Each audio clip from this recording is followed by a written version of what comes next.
Twitter Spaces hosted by Walking 90. I'm your host, as always, Elliot Barr, and I'm very excited because we beat Chattanooga 3-0 last night, and I did not expect it. Uh, also joining me is my other co-host, Mr. Chip the Dip, the guy that's probably single-handedly helped Union Omaha sell half the city tickets to Sporting KC.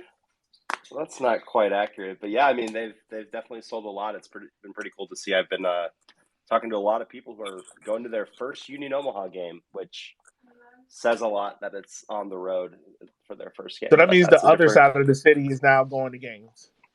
exactly. Like I said, that's a different conversation for a different time, and hopefully once they go once, they'll go to some games in Omaha as well. Yeah, that game's what happening in a couple of weeks or next week. Yeah, June 22nd. So we've got 20 days to figure out everything. A couple of the Bayern guys are down there that I know, and so we're planning to meet up and have a couple beers, and it'll be interesting because I've only ever been down there for Bayern games, so it'll be fun to be. Yeah, very, very much so. So, Chip, I want to ask you this, man, before we get started talking about last week's games and definitely the game that happened yesterday. Um, why is everyone so pissed at me about my opinion about Krispy Kreme donuts? I gotta know. I don't know. I think it's just because people. So for everyone who's listening, either live or on the recording, Yogi tweeted out about how Krispy Kreme donuts essentially were trash, Because they are. and he got a lot of hate. And I guess I'll just say this: it's same with some people's tastes in kits. Some people just have trash taste, but I mean, I don't know. I don't know how you can go to Krispy Kreme and have that over like an actual like good donut and be like, yeah, this Krispy Kreme stuff, it's awesome. But I will say this though, like with all this Twitter stuff, that's what I've learned is a lot of people like a lot of trash fast food. I mean, we already knew that. Like, we grew up with it, so I expected it. But still, like, if a donut shop can not only be good when the only thing they profit towards is the hot light. Like, if you're Well, only good within a certain amount of hours for something, like, I have to yeah. think you're not good at that said product. Well, and especially because like the Krispy Kreme donut is like an inferior donut. Like, back in the church when I would go to church growing up, when someone would bring donuts, if they brought Krispy Kreme, it's like, well, shit, man, I got to eat like four of these to feel something. But you get like a normal donut, you can have one and be good. Like they're just like, which maybe people like that texture or something, but I don't know. I just don't feel that they're very substantive. And everyone has a good local donut place. Like if you're in Omaha and you think Krispy Kreme is good, do me a favor, go down to Olson's on 10th Street, meet the nice little old 97-year-old Danish ladies that work there, buy yourself a donut, thank me later. Or at least Yeah. like go to Pettit's or like, shit, the gas station has better donuts than Krispy Kreme does in Omaha. Like go to Come and Go. Like, there's a bunch of places in Richmond that are better than Krispy Kreme. And I'm like, Krispy Kreme's not all that good. It's not. No. It's not. It's not. It's not. Yeah, let's go ahead. Let's talk off about that, man. I think the first game we got to talk about. Oh, well, before we even talk about that, man. First of all, we got a lot of players going on international break. I think two players from North Carolina, one player from Fuego.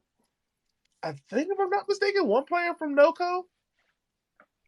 Yeah, I'm then trying to think. Omaha has Oh, Ricky Greenville has a Rivera, player. yeah, we have Ricky Rivera, our Puerto Yep. Rican wonder kid going.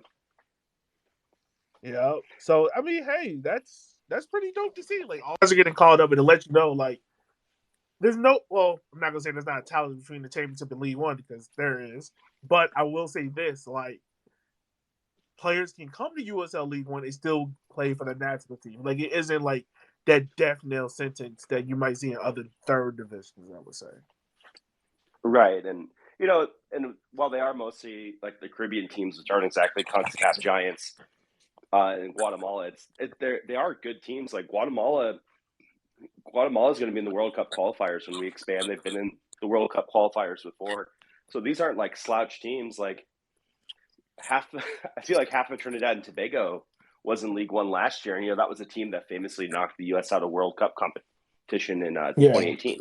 Yeah, very much so. Like, a team And that very much knocked them out. yeah, and it would be So really cool. I think this round there's nobody from League One that'll be representing the World Cup, but it'd be really cool with the expanded format in 2026 if you had some League One players playing in the U.S. for the Open Cup. That'd be huge for the league. Right. Very much so. I think I just invited Brandon, so he'll join us shortly. But I guess we'll go ahead and talk about last week's set of games. First game we'll probably talk about is the game that pissed me off to no end. Uh, Richmond 1, North Carolina 2. I'm just gonna sum this up quickly. North Carolina and Chattanooga away are just shit shows for us. We can't do anything there. Nothing. Absolutely nothing. Yeah, well, and it's especially crazy because last year when they were just like god awful and you guys were pretty good, you still couldn't do anything there. No, we couldn't. And I couldn't. I do not know why for the life of me. When we go down there, it's like we just lose every part of our brains. I don't get it. It was a very confusing game. I will say that as well, just because of the fact of we started out so well. We started out so well against them, and then there were points in the game where North Carolina was getting back in and getting back in. It was like our midfield just couldn't get a foot on the ball, and I think it's the same issue that we talked about before. Previous with Richmond is they're one of the better defensive teams. Like we're not worried about them defensively. It's about can they control the game in the midfield and can they create quality chances and can they finish those chances? That's really the recipe for Richmond to be one of the better teams. If they can't do that, Richmond's a pretty easy team to beat. And I think this game kind of proved it. Mm-hmm. Which, and at least this year, though, North Carolina is pretty good. So you can take some solace in that. I'm pulling up the table right now because I can't remember exactly, but they're second. Again, Charlotte Independence and North Carolina are first and second in the table right now. Granted, well, look, as there is a big disparity in played games, but are the home of soccer. Yeah, I guess it all started when they got an MLS team. There's no right. No coincidence there, right? They brought that soccer culture to Carolina to show out for the CLT, right?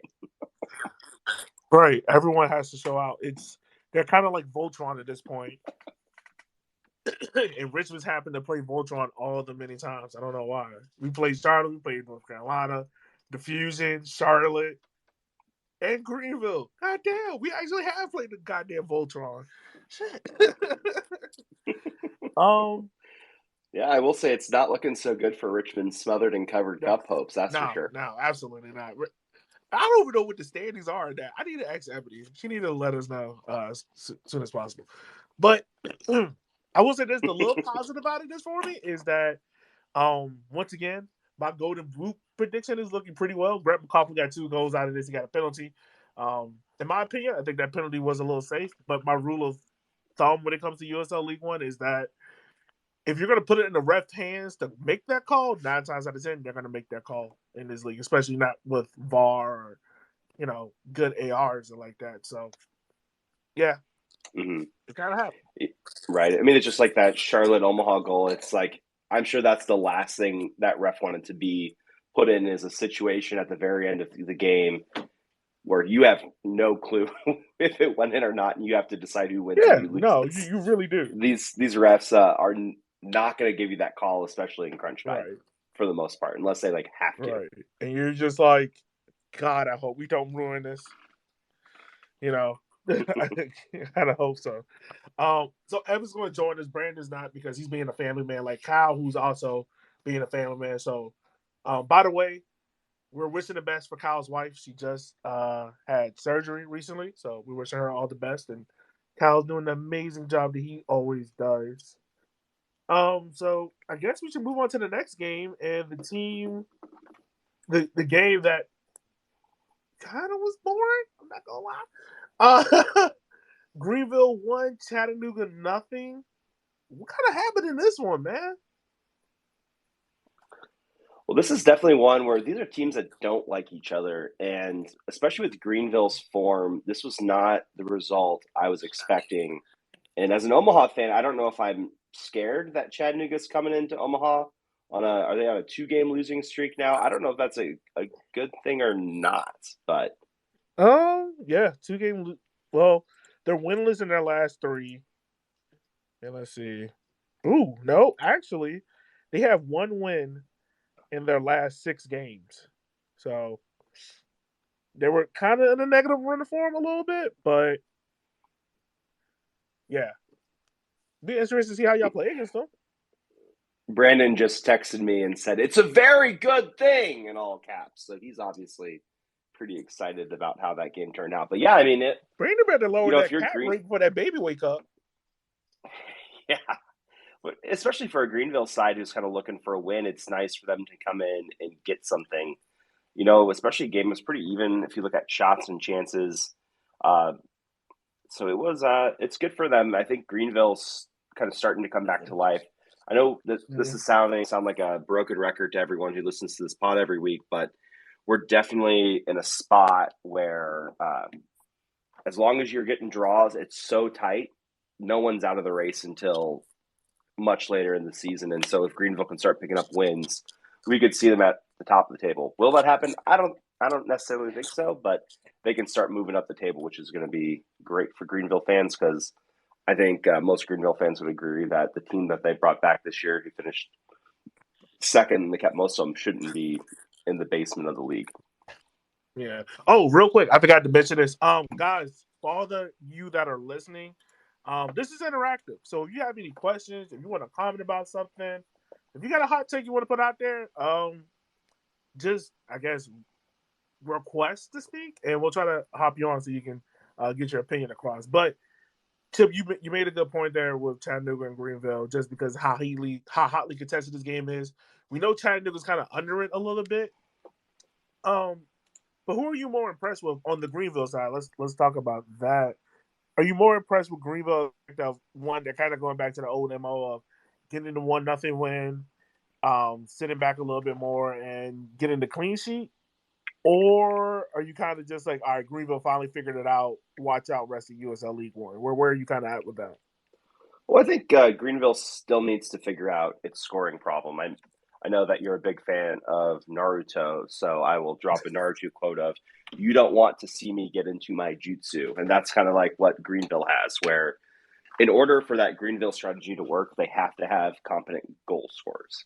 Yeah. And while Keegan's great, I just don't think that they're necessarily at the point where they have that guy where they can execute that strategy. And if they can figure that out, they're going to be dangerous. But if they're still hoping and praying for goals, that really kind of impacts what they do on the field. And John Harkes might have to get another card up his sleeve because you can't play that same way that they've been playing the past 3 years if you can't put the ball in the back of the net.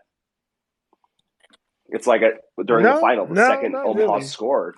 Yeah, during the final, the second Omaha scored, I turned to my wife and I said, "This game's over," because I knew that they're going to be on their heels for the rest of the game. And all of a sudden you need two, and they just at times really lack that. Even last year where they were more competent, they just kind of lacked that ability to find that second goal a lot of the time. Yeah. Especially when they've been playing bunker ball. True. That's true. When it also comes to Greenville, and I promise you, I'm not knocking them, but it's just very interesting to see they're playing a double pivot of Smart and Walker, both older. I'm not gonna say elder statesmen, but older in terms of USL League One standard, just 31. Do you think with that? Do you think with that? Do you think Harsh is looking at it as of, all right, I have these two experienced midfielders out there. I can allow them to create. We know Smart, we know Walker. What he can do, he can break up play, he can pass in between the lines. But with that said, the pros of them and the cons of it is you have two slower midfielders that can get very quickly. Mm-hmm. Well, I think again that's kind of the super interesting thing about League One is you have a bunch of different player recruitment styles. So you have the North Carolinas of the world that want to go young. So they're going to get a bunch of young guys who aren't going to be at NCFC forever and are going to go elsewhere. You have the Fuego who wants to capitalize on the local talent in the Central Valley. You have Omaha who's we'll turn this team over every 2 years with college kids and just see what we can do. And then you have Greenville who wants guys that have found their level in League One and they want those veteran players. And that's great when it works, but there's also some side effects of that, which is kind of like what we talked about when you get older guys who maybe are a step slower than they should be. You can kind of get caught with your pants down. And that's one thing that Greenville really hasn't done a lot of so far is finding guys out of college and developing them into pros. And if he could do more of that, he might have some ability to make the team a little bit better. But I think, when you have veterans, that is unfortunately one of the side effects is they are going to get outpaced by these, 16-year-olds that are on some of these teams. Yeah. Yeah, that's very true. That is the downside to it. But I mean, hey, Greenville got a good win over this. I think at this point right now, let me just check to make sure. Last 5 games, 3 wins, 1 draw, 1 loss. Think Greenville's figured it out from where they started off the year at? Yeah, I mean, they went from, I think they were all the way, they weren't down in 11th, but they were in 10th, and they climbed up to 7th with 8 games. So they're right in like the heat of the pack and trending in the right direction. So, I think that's good for Greenville, and we'll see where they go because it's still a long, long season. But if they figured stuff out now, it might be a lot easier than what it was looking like a few weeks ago. Yeah, most definitely. Most definitely. That's a positive win for them. So with that being said, we're gonna go ahead and move on to the third game of the night. Tormenta FC, nothing. Tucson 1. Before we talk about anything else in this game, you finally made it. When you said you were going to be on at 7:15 and 7:34. It's better than the 9 o'clock from last week, so don't play with me. This is also true. So right now, kind of, we're just talking about. We're just starting to talk about Tormenta FC Tucson. Let's first of all, before we started this game, were we wrong at overhyping Tormenta, or were we right when we were saying they're just going through a bad patch right now? I mean, I still feel bad, like overhyping them because I know we know what they could be, but they're not. Right? We're not crazy, right? We know what they could be, and they're not being that good. They have the talent. Like they lost a lot of people, but they spent a lot of money. Yeah. So I don't know. Maybe. Yeah. Like, what's their next game? Tucson on Saturday, and then after that they come up to Richmond next weekend. So, like, do we think they even do anything against Tucson? Well, that's the thing. They can, but it's all about. I mean, Tucson. I mean, they lost 1-0. They played Richmond up next. But against Tucson, it kind of looked like the same issues of old. Like, all right, they play you guys first. They go up to Richmond first, and then they go to us first. Yeah. Okay. Yeah, they played Tucson this past weekend. Yeah. So it's Richmond. Well, this scoreline's. Oh, you said what? I mean, this, like, you guys just came off a really, really good result. So you guys are hungry. You guys are feeling it. Are you really not going to go take it to Georgia's back line that looks like string cheese at the moment? I mean, it doesn't get any better right now for them. So no, it doesn't. I don't think they. It doesn't. They might. Are they frauds? Are we the bad guys here for calling them frauds? I don't want to call them frauds. That seems mean. I don't think they're frauds. I don't think Tormenta's frauds. I think the thing about Tormenta is, I guess it goes back to Tip. It goes back to your point about Fuego, because we're really basing it off of the Fuego of them losing 4-0 that we did not expect, because Tormenta's defense all year has been lockstep, and we're talking about has Yar finally got into that upper echelon of goalkeepers with Nuhu and Akira. And then to see them lose 0-4 against a Fuego side, they were like, all right, they kind of went off of dumb luck. And then lose to a Tucson team that we're all saying to watch roster build in USL League One. It kind of just makes you wonder, like, were they just fucking up? Or is this something where it's just like, all right, it's a bad 2-game stretch. We'll fix it against Richmond. Yeah. Well, I want to say this is a bad game and a bad stretch. And if you look at the stats are ridiculous. So one, if you didn't watch this game, I was shocked to see that it was at Georgia. I assumed that it was in Tucson when I saw the scoreline. Some wonky shit happens when you got to the desert, but it gets wonkier too. Tucson was playing a man down for over half the game. They had a red card on the 38th minute. And then if you go down and look at the stats, Tormenta had 68% of possession, 21 shots on goal, when Tucson had 4. Like, if you didn't see the scoreline, you would not have predicted a 1-0 loss for Tormenta here. Like, they won everywhere but the scoreboard. Ultimately, where it matters the most. So, they were. Yeah. It's one of those weird ones where you're the best still lost, I think, is what this game was. I mean, looking at Tucson's form, that was their only, win. Like they lost to Charlotte, they lost to NCFC, lost to Georgia previously, and then they came away with that 3-2 weird win in Chattanooga. So they weren't looking good either. And then they went into Georgia, where we were just like, oh yeah, Georgia's going to be the team. They're going to lock it down. They're going to be top 6. And they do that, and then all of a sudden Georgia can't string together 2 wins. And then they go to a red hot Richmond Kickers, and then they get Northern Colorado, who's also a wild card. Their next chance to really win a game is going to be Forward Madison. Might actually. It itself sounds crazy to say. I think I want to give a little shout to FC Tucson because, like I just said, like they probably had one of the weakest roster builds in USL League One. But are they kind of like North Carolina last year, where they might not? They probably are going to hold up the table at the end of the year, more than likely. But can they be dominant over one team over the course of a year? Is it possible, or like are they going to be the team that just wildly upset the team and knock somebody out the playoffs? Are they gonna play spoiler? I don't think so. Okay. Because that was us. That was supposed to be NCFC last year, and we definitely didn't do that.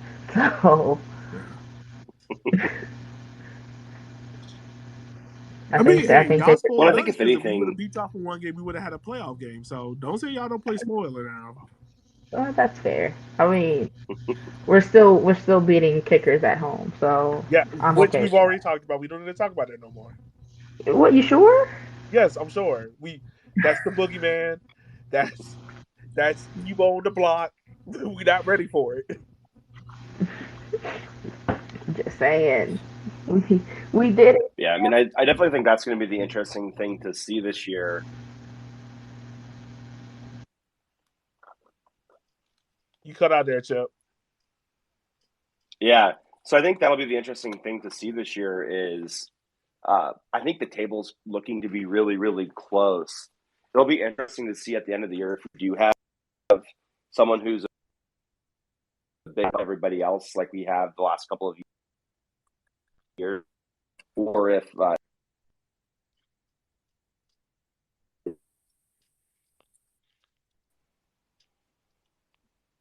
see, this is what happens when you have shitty internet.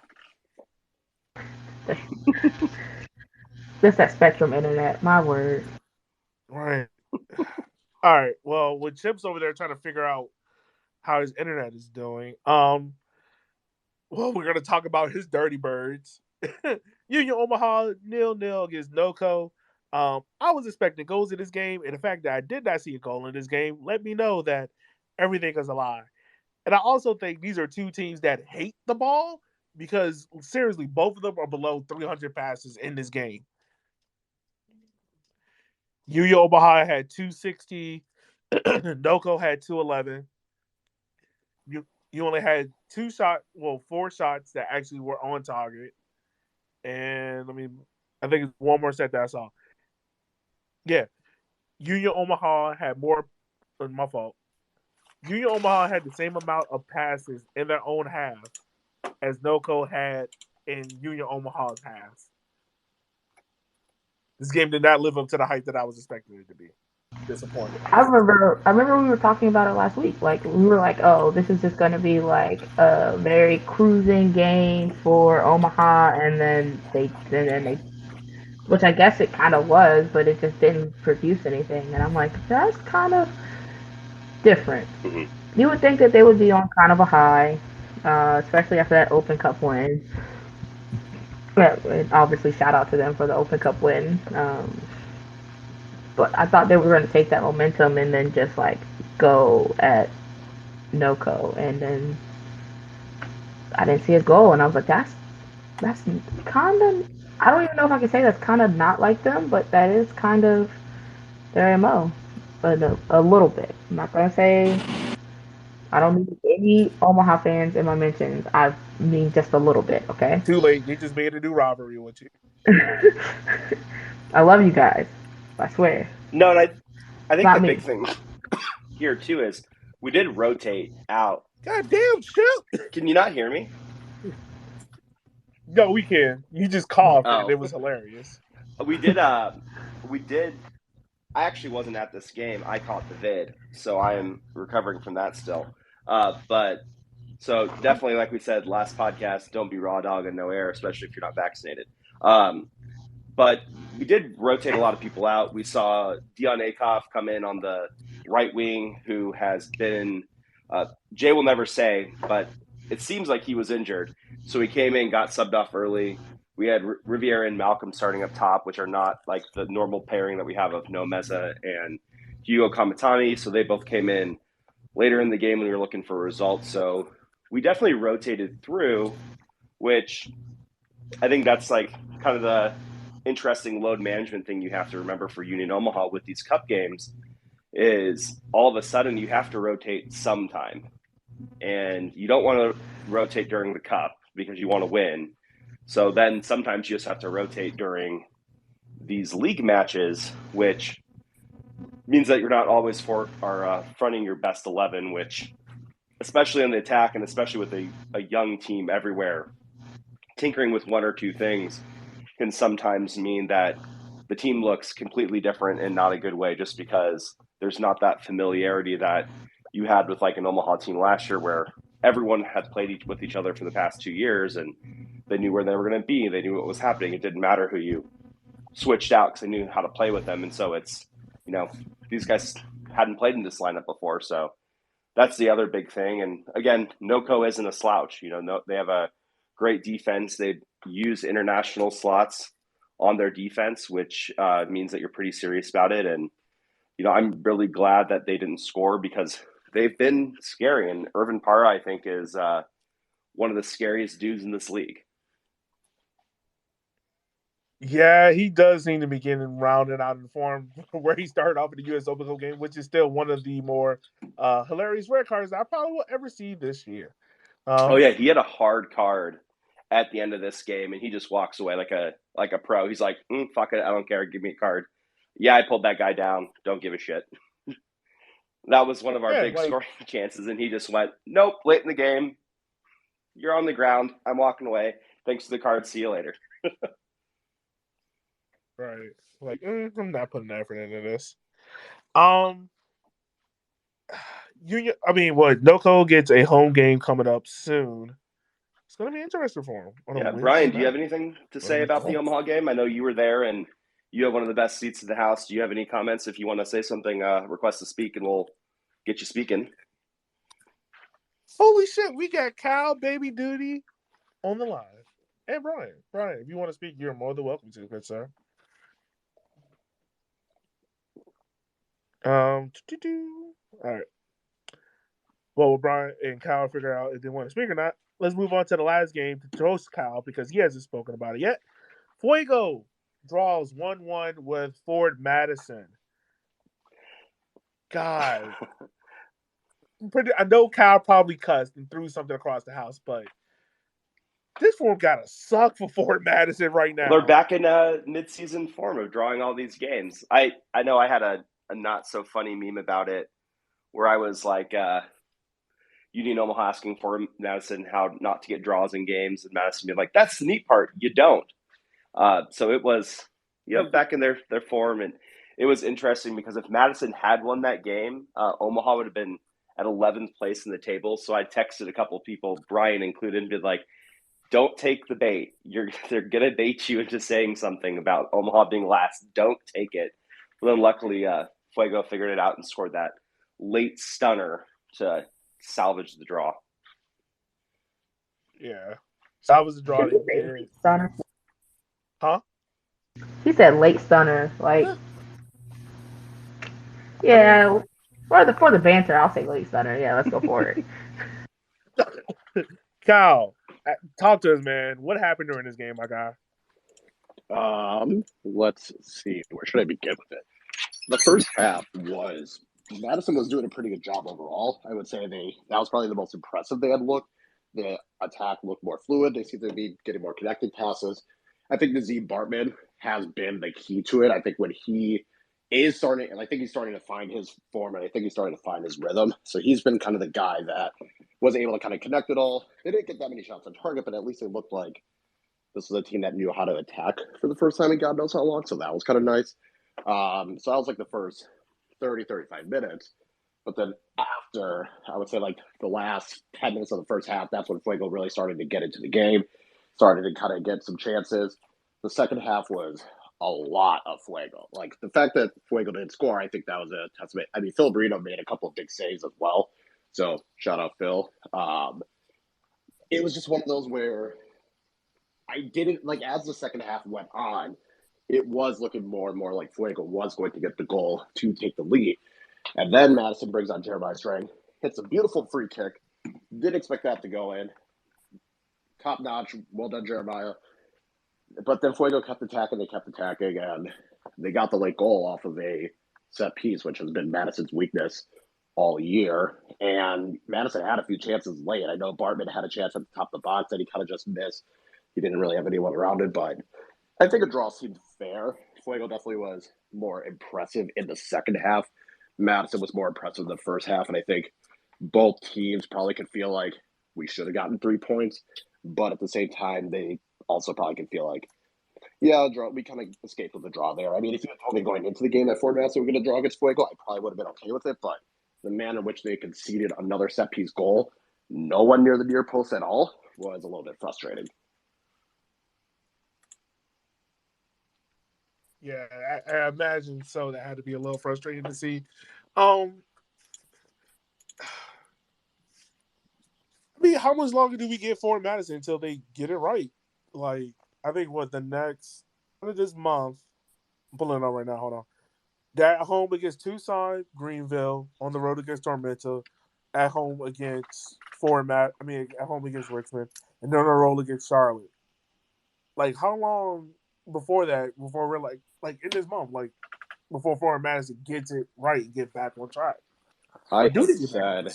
I had said they needed to get a minimum, and this was before. I think this wasn't including the Tormenta and Richmond game. I think I said out of Fuego, Richmond, no, sorry, Fuego, Greenville, Tucson, they need to get a minimum of 7 points in the month of June. I said that was the minimum. So right now you got one. You have 2 home games. You got to win against Tucson. Like that one, I feel like you have to win. Like Tucson weirdly has gotten results against Chattanooga and Tormenta on the road. So it's not like Tucson is necessarily slouch, but that's probably your most winnable game in this stretch. Mm-hmm. Greenville, I'm sure they're going to want to come back and play better after getting embarrassed the last time they played Greenville. Tormenta, I don't know. Like, they're a little bit of a slump, but at the same time, Tormenta is a team that can easily show up and score 3 goals or shut you out. Like, you can't write off Tormenta. And you got a Henny Derby, which I don't know. Like, that's probably going to be a 1-0 one way or the other. I don't know which way it's going to go. So I think you need a minimum of 7 points this month. You have to get at least 2 wins in the month of June. And if they can't, if it's going to be one of those where if you get a win but you draw the rest of the matches, okay, fine, not terrible, but not great. But if you're only going in getting 4 or 5 points from these next couple matches, then it's definitely concerning. I think they can turn around. I think, like I said, getting players healthy, they seem to have settled on the starting 11. Feels as though, like, okay, can we cut down the mistakes on the defensive side and clean up the set piece defending? You could probably sneak out a couple wins, but minimum 7 points, in my opinion. Yeah, it's definitely going to be worth it. Guys, Fuego. Let's talk about them for a little bit. Surprisingly enough, Fuego's there, at the top of the table. Third place right now. Only 1 loss. Is it Fuego's? Is it Fuego's to lose? I'm not convinced. I'm still not 100% convinced. Wow, with really? Fuego. I mean, only one win. I think They will be a playoff team, but in terms of being a 1 or 2 seed, I'm still not there yet. I could see them being the 3 or 4. Like that, I think is their ceiling.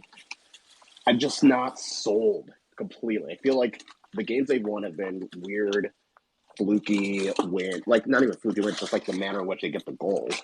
Like the Tormenta goals were all just like, what the hell was that? The Greenville game, obviously, Madison too, is like bad mistakes, which they're capitalizing on. But I don't know. I still think I would take Chattanooga and Tormenta and Charlotte as teams I would put ahead of Fuego. So I'd say Fuego's probably like 4th or 5th. Well, not to mention, this is a team that got their shit pushed in against 10th place Omaha.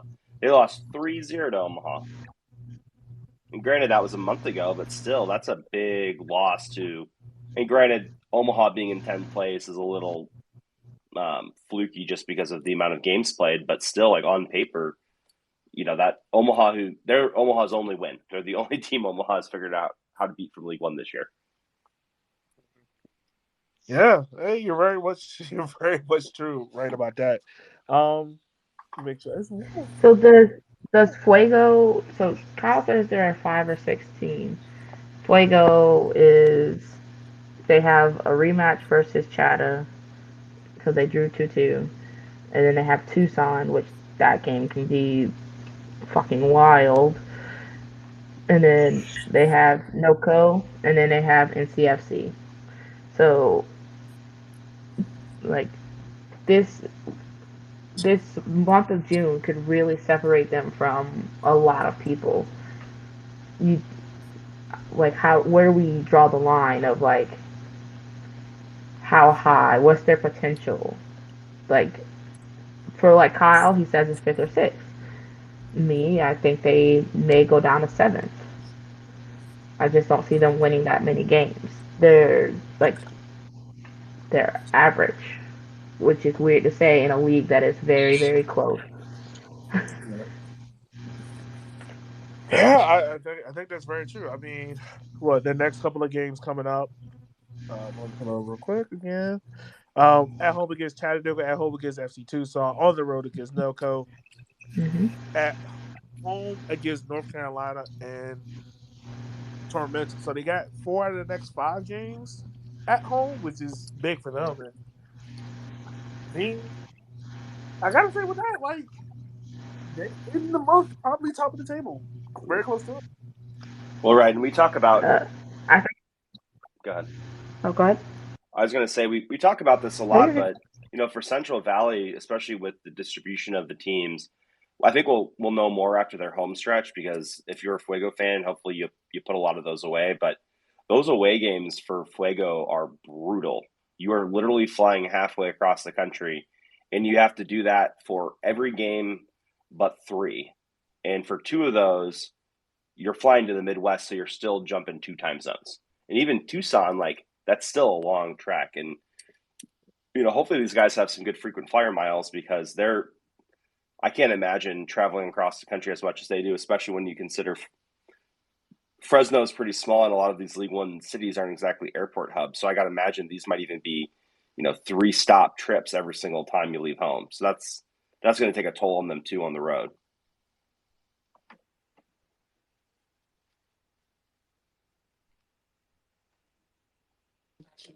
Yeah, that's true. That's very true. Oh, my bad, y'all. I had to go be a good husband real quick. Whew. All right. Oh, I know what I wanted to ask y'all, and I'm probably gonna butcher his name when I say this, but Bet Bijev? Yeah, Villian Bijev. Yeah, Bijev. I think it might be Bijev. Might be, but you guys think right now he's probably the contender for MVP so far? 10 games, 7 goals, scored some crucial goals for him so far. Well, I'd probably say him or Mbuyu, because Mbuyu has been, if you go on best guy, best team, he's been the best guy for Charlotte by a lot. I don't know what his stats are exactly, but I mean, he's had a great campaign so far, and I gotta imagine that his name will definitely come up as well. Yeah. Yeah, I imagine so. It has to be. He's probably in that contention of MVP. I want to see someone else also caught my attention. Mbuyu. Yeah. McLaughlin. Uh, if North Carolina form was better, I would say yes. But he is still my Golden Boot winner. So if I win this, I just want y'all to know I'm gloating for the rest of the next season. All right. I'm gloating on that. But yeah, I think Bevjev probably is the leader right now for the MVP race. So it looked like Trezagi's going for the three is about to fall short. So what's up? Nothing. Oh, okay. Yeah. Let's talk about the game last night. The game that probably shocked all of USL on Twitter. Richmond Kickers 3, Chattanooga 0. Like I told Chip earlier, like I was telling Gio earlier, like, yeah, I was pretty shocked about this game. Just from the standpoint of where Richmond was tending at this month. The last month of May was not looking good. I don't think we had a single win in the month of May, if memory serves me right. No, we did not. We did not have a single win in the month of May. We had a game canceled because of COVID. So it really was looking like, all right, we about to play Chattanooga. We about to get smacked here. And then we're going to struggle against Tormenta. But all in all, they came out with 3 goals, 2 of them off of set pieces. My wife called 2 goals, which was weird. I told her she's the good luck charm from now on, and she will attend every Kickers game from here on out. And Bima had probably the goal of the week so far. We haven't played Saturday games, but it's the goal of the week. I'm standing by that. Yeah, that was crazy. What were you guys thoughts? Yeah, I was out doing some yard work and having a fence beer with my neighbor, and all of a sudden I look down my phone, and for some reason, your buddy Nathan is our RVA is red had like 8 tweets in a row, and it's just like on way, and then it's like, holy shit, did they? It's like they can't be up 3-0, and then I go and look, and they're up 3-0 at halftime on Chattanooga, and it's like, holy crap, what? They must have put something in Jimmy Obleda's tuna or something, because I didn't see that happen, especially so quick, because they subbed out their goalie at halftime, if I remember correctly. Yeah, took his ass out of there. Also, by the way, I was joking on the goalkeeper from Chattanooga, Alvarez, that got in the second half. I told him, I was like, look, dude, stay away from the waffles and pancakes. It's not worth it. And I was also like, you're going to smile when I say this. Like, you're better than the other goalkeeper. Get in there and save him, because he's dying out there. He's dying. And he had a chuckle. So it was pretty good. Yeah, man, I want to say this is all around pretty uncharacteristic from them. It's uncharacteristic from Chattanooga, especially in this series, of how they played. Like, they just didn't look up for it at all. Yeah, and like I said, I don't know if it's a good thing for Omaha if we're getting this Chattanooga on this losing streak or not. But, man, like Chattanooga looked like, I went back and rewatched it today, and Chattanooga didn't just look lost out there. But you know what? That'll happen when you get 3 hung on you before halftime. I got to imagine that's one of those like moral route kind of games where it's just like you come out and it doesn't matter. It's like, we already lost. Like, let's just get through this 45 minutes and go home. Yeah, that's true. It's just, I don't know, man. It was just so weird to sit there in that game in that first half. And I think I was more weird at the fact of these 3 things. 1, how Richmond scored their goal so early and so confident. 2, how they controlled the midfield, created clear chances, and Chattanooga didn't really impose their will with their press or anything like that. Like, Richmond was kind of able to bypass it pretty easily. And then the last thing of, like, Akira had a pretty easy night. He had 2 shots to face, and both of them were super easy. Like, that does not happen. Well, especially versus Chattanooga. Chattanooga is normally a pretty hard out for anybody in the league. Yeah. Yeah, they are. They are very much so. But Also, this was a Smothered and Covered Cup game. I didn't realize that. which, by the way, man, we need to know these standings. Oh yeah, I'll update that tonight. Okay, there you go, folks. Just because That's standings coming up. no one had a game for like a solid 3 weeks, so I never updated the graphic. But I did it. I'll do it tonight. Which is crazy because like half the leagues in the Smothered and Covered. Right? Yeah, that's weird. That's weird how that happened. That shouldn't have happened. All right. Well, with that being said, also hearts out to Chattanooga. Heard what happened out there. I think it was last week. So definitely thoughts and prayers with them, and also with Tulsa. And I'll say it again, like we said last week, like something has to be done about these damn guns and the fact that all this stuff is going on. Yeah, I have a lot of thoughts about that because senators are pissing me off, but whatever. All right, you guys ready to go ahead and talk about this week's slate of games coming up? Yeah, luckily it's a pretty short one. Yeah, it is. Well, we got we got 5 games coming up this week. Oddly enough, nobody repeats on that Wednesday night game, which is funny. First game coming up, Richmond versus South Georgia Tormenta. Does Tormenta kind of get themselves back on track, or does Richmond keep them off the tracks and get themselves going? I'm gonna give this game to Richmond. Ooh, okay. 2-1. Yeah, I think 2-1. Richmond's looking really good right now. Tormenta is not looking so great. Kind of like what we said, they had a good game. They just couldn't find the back of the net. So I think that'll be interesting, especially versus a Kickers team who's so versed offensively. I think Georgia just needs to put themselves in a situation where they go on the attack early. Hopefully they get Richmond kind of off their feet a bit. But I think I'm going to do a draw, 2-2 draw. 2-2 draw. Honestly, Chip, the same thing that you're saying for Tormenta is the same thing you can say for Richmond. They've got to go fast and they got to go early because their goal against us was super early, and that's kind of how they're playing is go early, go often, and then try to help support Akira at the end. Yep. So that sounds about Richmond. That sounds about Richmond. All right. I'm not going to give an opinion on that game because that is my game, and I'm going to be hella biased. So I think that's not fun. My bad. Next game coming up, 7:00 Eastern. We got Greenville hosting Charlotte Independence in the Battle of the Carolinas, the Smothered and Covered Cup. What else they probably going to name this? The I-85 Derby. they're not. So Charlotte's not in the Smothered and Covered. Oh well, yeah, that's right. That's right. We don't do races. That's why. We're not saying the fans races, but the owners races, which that's good. Okay. What are you guys' opinion on this game and how this is going to play out?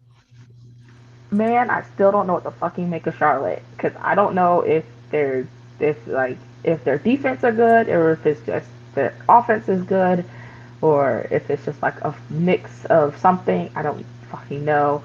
But I know Greenville's playing bad, so this is probably like a 2-0 win for Charlotte. And that hurt me. Okay, so what you got, man? For this game, and luckily I think Brandon logged off and so did Gio, so no one has to hear me say this until they listen to it tomorrow when it's posted. But I think Charlotte might be for real, and I think Charlotte's going to give Greenville the old Greenville special 1-0, but it's not going to go Greenville's way. Wow. Oof. Wow. So what y'all are saying essentially is that that Charlotte by the end of the night can have essentially, if things go their way, they can have a 4-point gap at the top of the table going into June. That's insane. Yeah. I mean, everything is made up, and the points don't count with this league. I don't fucking know, man. This is just. All right, I'm just saying. I'm gonna go against the grain, so I'm gonna be the lone wolf here. I'm gonna go Greenville, man. I think Greenville gets. I'll go 2-1. I think Charlotte can attack great. I don't trust their defense nor their goalkeeper. I don't trust it, and I think Greenville can do enough where they can bend but don't. And God help Don Smart and his hammies, because he gonna need them in this game to run like crazy. But I'm gonna go 2-1 Greenville. I think they get a goal off the set piece and maybe like a lucky deflection or something. Who knows? Next game coming up, Trip. This is your game, so I'll let you lead. Chattanooga Red Wolves at home against Union Omaha. Chip, you kind of talking about, is this kind of like a trap game for Union Omaha? You know, you guys are at the bottom of the table just because of points, not because the game's played. Do you think this is a trap game for y'all? Well, I think a trap game implies that we're supposed to go in there and win, but we may not win because we underestimate the opponent. I think, when Omaha briefly avoided going to the bottom of the table with that Bijev goal, I sighed a sigh of relief until I realized that Ford Madison played Tucson and we played at Chattanooga. And so it's just probably going to happen this week instead. Playing at Chattanooga has been a fucking house of horrors for Union Omaha. We have one result versus Chattanooga all time. That was at home. But when we played there, the first game we ever played there, that was that Lightning game that got me banned from Chattanooga's Twitter. The second game was a 3-0 drubbing where they beat broke Dami Vieder's ribs, which is still the worst defeat in program history. And then last year, they beat us so badly. I was flying to London at the time, and they beat us so badly, I didn't even bother watching the game. I was like, I got some tea and bland food to eat. I'm not going to bother myself watching this. We've never gotten a result at Chattanooga. So I think in this game, it's probably going to be 1-0. Hold on, wait. So Chattanooga beat your team that badly that you were like, you know what, fuck it. Fish and chips sound like a hell of a meal today. Right. I mean, I was in England, so I was like, I'm going to go stare at some stolen artwork and, eat some mushy peas and have some beans on toast. That sounds more enticing than watching this team lose to Chattanooga. And, I think Chattanooga is definitely one of those. There probably are. I would say either them or Madison. I'd say Madison's probably more the bugaboo team just because of the disparity in the table. But, it says a lot that we've never beaten Chattanooga. And I think we are going to lose probably 1-0, 2-0. But that being said, my in-laws are in town this week. And Union Omaha has never not gotten a result when I've watched a game with my in-laws. So maybe the bitter pill of them being here will be slightly sweeter because that will force us to get a draw or win versus Chattanooga. So always a bright side, right? Yeah, always a bright side. The bright side. Eb, what's your thoughts on this one, homie? So I would hope that Union Omaha can get back to winning in the league. Cool that you guys are winning in Open Cup, but I want to see some results from you guys, and I think this could be your game where you could do it. I hope. Is this me being more hopeful than Chip? I don't know. I'm just trying to reverse jinx myself. That's what I'm trying to do more than anything. Okay. So maybe 2-1, 2-2. At least it's better than a 0-0 draw, and you guys actually score some goals, and you get that off your back so that you can start performing in USL League One. That sounds so weird. I mean, that was love. So, what's good? Oh, I would say it would be depressingly funny. Chip, you nerd, you scaring me now. I would say it would be. I'm gonna go with a draw. Yeah. I'm gonna go with a draw. I'll go 1-1. I would say it would be depressingly scary, but also very funny if Union Omaha made the semifinals of the Open Cup and then finished in 11th place in League One. chill. At that point, nobody cares. Yeah, at that point, we're all Union Omaha fans. We're all getting jerseys or at least shirts. Right. And like at that point, we don't care. Like, go ahead and win this thing for USL League One, man. That would just be like the weirdest season though of all time. Like there, in 50 years from now, whoever takes this over for us, we'll be talking about like the weirdest USL one season ever, and someone will have some dumb take and they'll be like, actually, it was when Omaha made the finals of the Open Cup and then was 11th place on the table. Like, oh yeah, that shit's crazy. But I think Omaha will have a return to form. I just don't know if it'll be this game. Yeah, very much so, very much so. I will say this. Well, no, hold on. I'll say that point for the very end. I'll say that point for the very end. Moving on to the last game. Cal's not here to talk about it, so we'll talk about it for him. Fort Madison at home hosting FC Tucson. What you guys think about this one? Potentially, let's say this: whoever wins this game throws himself back into the playoff race. Whoever loses this game is essentially holding up the table. Or so since Madison, they're going to draw. Right. So it's going to be a draw. Well, I think again, with those types of implications. Come on now. I mean, draw bonanza. That's what we're going with. Yeah. Well, I think with this game, kind of like what you were saying, Yogi. If you do not want to be at the bottom of the table, and I think in the preseason, these were kind of like the two teams that aren't Charlotte or North Carolina, who don't look like they're going to be bottom of the table teams. If you're these two teams, if you want to avoid the wooden spoon, you probably want to win this game. So, it's big for that, and it's still close and it's still early, so a win could really turn around either team, but I don't know. Just neither of those teams really impresses me, and it just seems like one of those games where it's like a 0-0 draw. And you know what? This is going to be the chaos game of the week. This is going to be the game where the most stupid stuff happens. And then we're all sitting here Thursday like, what happened? I'm going to tell y'all, like, oh, everything happened. I'm going to be so mad. Because it doesn't deserve to be the chaos game of the week. And yet. But it has all the writing for it. Oh, man. You know what? I'm going to go on a limb here, and I'm going to say Fort Madison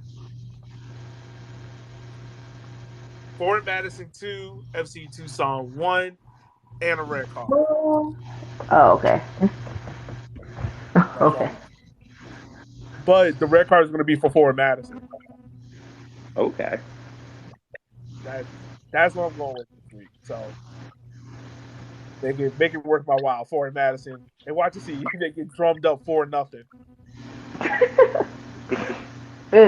Well, no, it's going to be 4-3 to give you hope, and then they're going to give up that last-minute goal. It's the Madison way. It's like, we'll think about playing defense. Everybody said no defense, that's just vibes. Is that what we're doing? Yeah, pretty much. That's the vibe for it. But I don't think we talked about it yet. But the last game is coming up. NoCo gets a home game. Finally, after all this time playing on the road. What was it, 10 games on the road to start off the year? They get a home game against NCFC. So, Ab, I'll let you start off with this because these are your boys. I mean, right now they have a winning streak. It's wild. And we know that they can get results on the road more than they get them at home until recently. I would love for them to go in and spoil some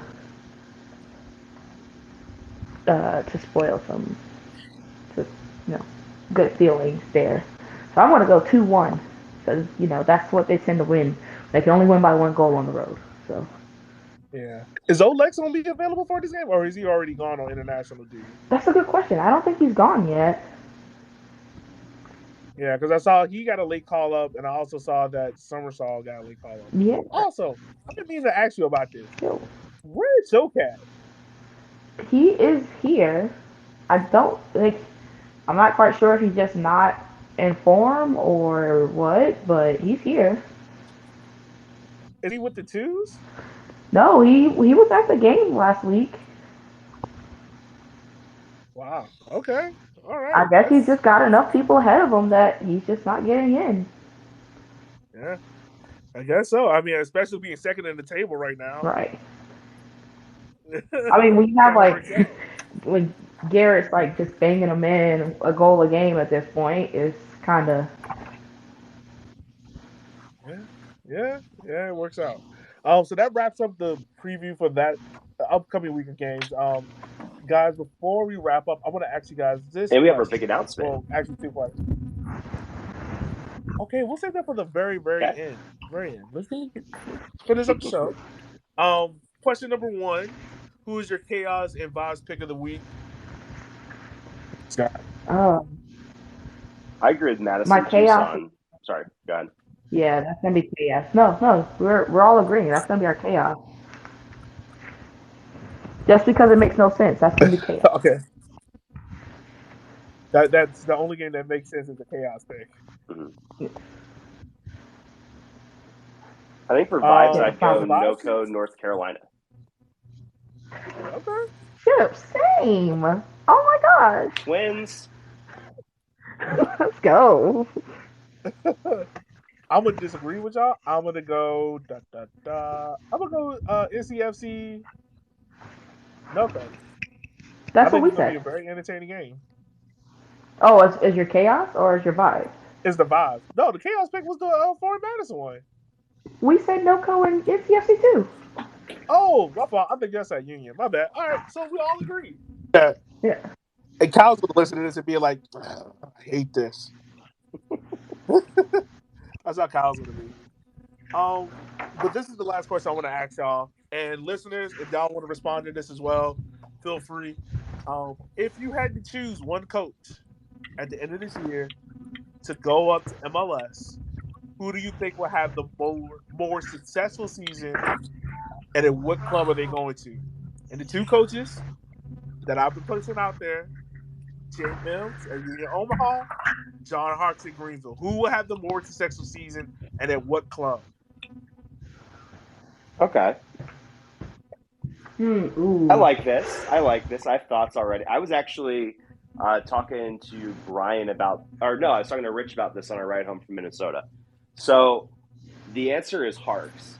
The J Mims style, like with the counter offensive, it is weird that not more MLS teams do that, but he's super reliant on that. If he has to play like, and I'm going to use this term loosely, but like quote unquote real like possession based soccer, I don't know if he would be super successful. I think his big thing is the counter, and it's also talent identification and improvement.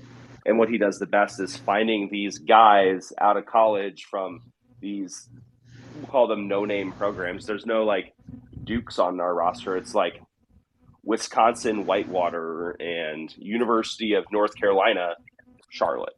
It's these random programs that aren't really they don't really come up in like NCAA soccer talk.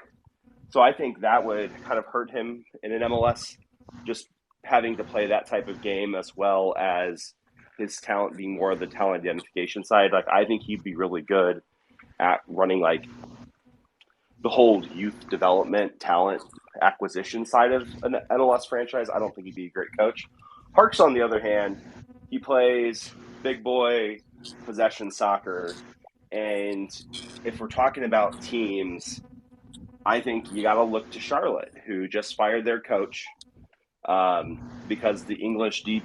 Which, by the way, was the dumbest move stupid. ever. Dumbest. But allegedly, why is that Fuchs guy, who they spent like an arm and a leg on, didn't want to play for him anymore?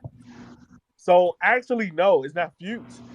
The reporting out there is that it's Swiderski that didn't like him because Swiderski wasn't getting the starts that he wanted. So he told, because Swiderski is real cool with the assistant coach, and that's why they have voted the assistant coach to head coach. So he's all messy. It's messy as shit. But I could see I'm him loving it. going there, playing with mature guys in a system like that and having some success there. I just don't think Mims' strength and his coaching style really translate. That being said, it'd be great to see him go to the MLS. If I wasn't an Omaha fan, it'd be great.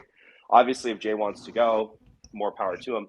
But it would be great to just have someone hand him the keys and just say, hey, just do whatever the hell you want. If you want to play just like marauding counterattack football, like go ahead. But unfortunately, that's just, not what a lot of top level teams want to do. Famously, like with Jesse Marsch going to RB Leipzig, that was the big complaint was, Jesse, we know you play counterattack football. You can't do that anymore. We're going away from that. And then he didn't have success. And then he went to Leeds, kind of did what he was doing at Salzburg and found success and kept him up. So it's just not a style that I think a lot of big clubs, which MLS thinks they're the biggest clubs in the world, kind of want to play because it's kind of a small club style of football. Yeah. Who you got home with? I mean, my answer was also Harks, but mine was more for the memes. It would be hilarious to see him coach. I think he would also be successful. He'd probably be like in that 8 or 9 position. Just because he's probably going to go into a team that is like right there that just needs that like Jesse Marsch type of feel good story, and they're going to win for the coach. But but mine was definitely not as serious as his. Where do you think he goes? I mean, there's a couple of teams that could use a coach. Obviously, Charlotte is one. I don't actually think he succeeds in Cincinnati. Well, I don't think Cincinnati's gonna be hiring him back anytime soon. No. Let's take a look. I mean, right now you got DC, you got Charlotte, San Jose open.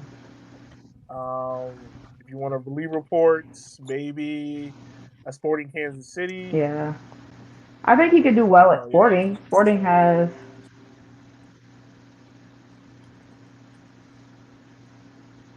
I think Sporting could definitely do it.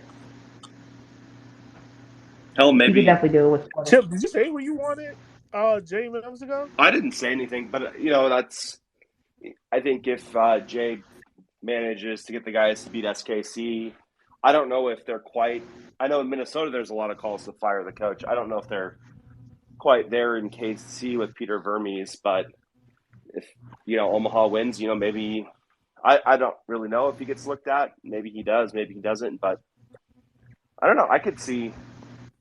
I don't know. Just the MLS coaching thing is so weird, and I think you would need to have a club that's maybe a little bit more forward thinking to ever get a USL League One coach there, especially a guy that kind of. John Harkes has pedigree just because he's a former national team player. He coached in the championship and then now is in one. Jay, for as great as a coach as he sadly doesn't really have the pedigree. He didn't really play pro soccer. He was a college coach and he's only in his third year of coaching pro as a head coach with some academy experience. But I think, I just don't think any team would pull the trigger on him. I think if Jay's going anywhere, it's probably one of those like top 5 or 6 USL championship sides because I don't really think he, like we all love to joke about how bad Hartford is, but I don't think, Jay would leave to go coach at Hartford. He would want to go to like a Phoenix Rising or Louisville City or something like that. And he could take that and turn that into an MLS job. But and again, it's just a fun hypothetical, but I don't really think with Jay's lack of, pedigree, that would be a very popular hire because, people love saving face and bringing in a League One guy. I'm sure a lot of MLS fans would be like, who the hell is this guy? Why is Pep not coaching Charlotte City or whatever the hell their name is? We want Pep, that Nagelsmann guy is pretty good over there. They had Pep. They had Walmart Pep. And they had Walmart Pep, but they let him go because a player didn't like him. Yay. God, life is a dystopian hell. For me, if I had to choose, I think if John was leaving in this year, I think Charlotte, if they wanted to do the right thing, but I don't think Tapper likes that, and I think Harkes and Tapper will clash. I think DC makes a lot of sense. He played in DC. He can really get that fan base revitalized and on the side. I think would be a great hire. And I think the expectation, oddly enough, will be DC than it would be in Charlotte. And I think Jay, Chip, you're right. I think just based on who Jay is, he probably needs more experience at a different level. And it probably will be the USL Championship. But if it had to be an MLS side, I think the only side I can see him realistically going to is maybe a Sporting Kansas City. Mm. That's the only side I can't see Minnesota, because I don't think Minnesota is that kind of club where they'll go super young. But I mean, they've done it before. But yeah, but if I had to put my money on one, I'll go on John. I think we all agree on John will have the better career in MLS. Jay's also been at Real Salt Lake, and he still has a pretty strong connection out there, including our former kit manager is back out there coaching some of the development sides, League One legend Chente. So, I could see that too. But again, it's just, I think without that pedigree, it'd be really hard for a general manager of an MLS team to convince a team to pick him up, unfortunately. Yeah, no. I think you're absolutely right on with that. But with that being said, before we wrap up, we do our little introduction. Chip, do you let everyone know what our special super duper fun news is? For sure. So we've been working hard behind the scenes to get some people to co-host this kind of spaces that are past and former USL League One contributors. So next week, if you're a real OG, you'll remember Lansing Ignite, who was around famously for 1 year before folding. And we are having Weston and Cam of League One Unfiltered on to host the spaces with us in 2 weeks' time. Yeah. So that'll be fun to hear from them and hear how everything is going on with the little birdies up there in Michigan. They seem to be doing really well, actually. So yeah, it seems really cool. I know they want to talk about that a bit, and then I know they also want to talk about kind of what's happened in the league since with the new teams and the Open Cup run, and just kind of reminisce a bit. And so it should be a really fun podcast for those of you who didn't listen to their show back in the day. There was two. There was League One Fun, which was a little bit more, I'd say, like buttoned up. And then there was League One Unfiltered, which was a lot more unfiltered and bancy. And we'll have to bring that back for 2 weeks. They did this fun segment called Bants of the Week, which was just like, which supporters are being the most annoying on Twitter to each other? I think it was always y'all in Greenville that would go about it. Pretty much. But no, yeah, it should be fun. And, if you're familiar with their work, you're probably going to be pretty excited because they're awesome guys and they put out a great podcast. And if you haven't heard of them before, get excited. They're super fun. They're super interesting. And it should be a really fun show. Yeah, it should be. So look forward to that. As always, guys, you can follow us on Twitter. Of course, Walking 90. If you haven't followed us yet, make sure to give us a follow. Make sure to share with a friend. We do live shows every other week. So next week we'll be on YouTube doing a live show. You can see our beautiful faces. The week after that, we do Twitter Spaces. So remember, it goes like this. Twitter Spaces 1 week, YouTube the next week. We're trying to grow this community, try to make sure everyone involved. With that being said, for Ebony, for Chip, for Kyle, for Bray, yes, Eb. I'll say yep. Oh, yeah. I have to talk to Ebony like she's a student sometimes, because sometimes she might say some wild shit out of her mouth. But for all of us, we want to say thank y'all for taking the time, for listening to the show. Remember, share with a friend. We will holler at you guys next week. And remember, we are USL League One. We'll holler at you guys later. Be safe and be easy. Thanks, everyone.